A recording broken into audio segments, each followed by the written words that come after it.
Tomb Raider 2 follows archaeologist-adventurer Lara Croft hunting the magical Dagger of Xian in competition with an Italian cult.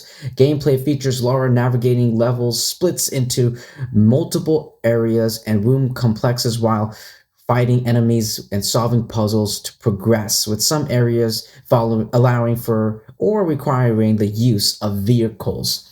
So, this game, the 1990, Tomb Raider 2, this was game came out in 1997, and it's often, and people and critics, gamers have often cited this as the pinnacle of the original core design era.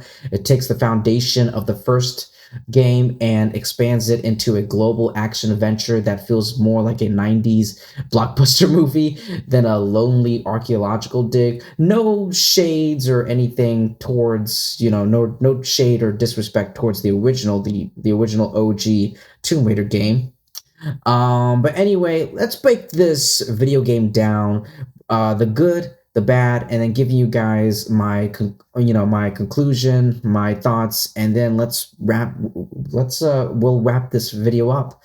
But yeah, going into the good, this game, Tomb Raider 2, does have some improvements and innovation, expanded arsenal and abilities. Lara gains new moves like climbing ladders and performing mid-air rolls. She also gets a significantly larger weapon stash, including the M16 and grenade launcher. There's also a variety global locations. The journey is epic, moving from the Great Wall of China to the canals of Venice, a sunken shipwreck, and the mountains of Tibet.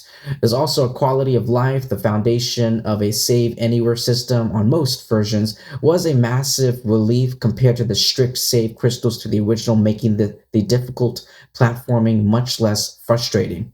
Vehicles, the addition of snowmobiles and motorboats added a new layer of speed and excitement to the exploration. So that, and there are like three issues I had with this game. There is, and I'm sure you guys definitely encountered one or two of these as well when you play this game yourself. There's also, going into the bad, there's also the combat overload. The most common criticism that a lot of people, including myself, have, after literally just playing this game, is the heavy shift toward human enemies. Unlike the first game's focus on animals and atmosphere, you spend a lot of time in gunfights with hit scan enemies who drain your health instantly. The middle slump, the many players, including myself, find the industrial setting like the offshore rig to be less Tomb Raider and more repetitive than the ancient ruins. And the steep difficulty, the traps are more lethal and the platforming is less forgiving. It's a game that expects you to have mastered the movement system before you even start the first level, and thanks for that.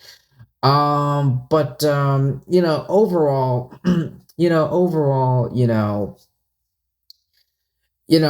there is the remastered version of this game, which does have some updated lighting and textures.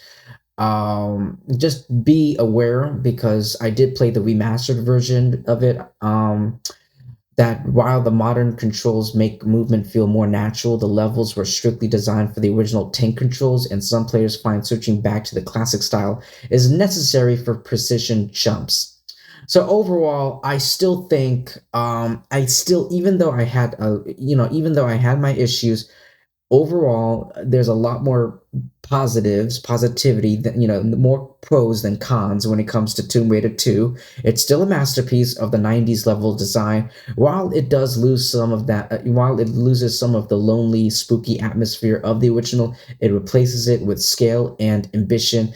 It contains arguably the best level in the entire series, which is the one and only, the Temple of Xian, or I'm not Chinese, but like Xian or Zion. It's not Zion. It's Xian. It's like a C, but it's like a C sound. But anyway, yeah, that's pretty much all I have to say. with Tomb Raider 2. Ladies and gentlemen, thank you so much, everyone, for taking the time to listen to my review, my thoughts, my breakdown of Tomb Raider 2. And please like and subscribe. Definitely subscribe because that will help me and my YouTube channel out a lot. And I'll see you guys in my next video. Peace.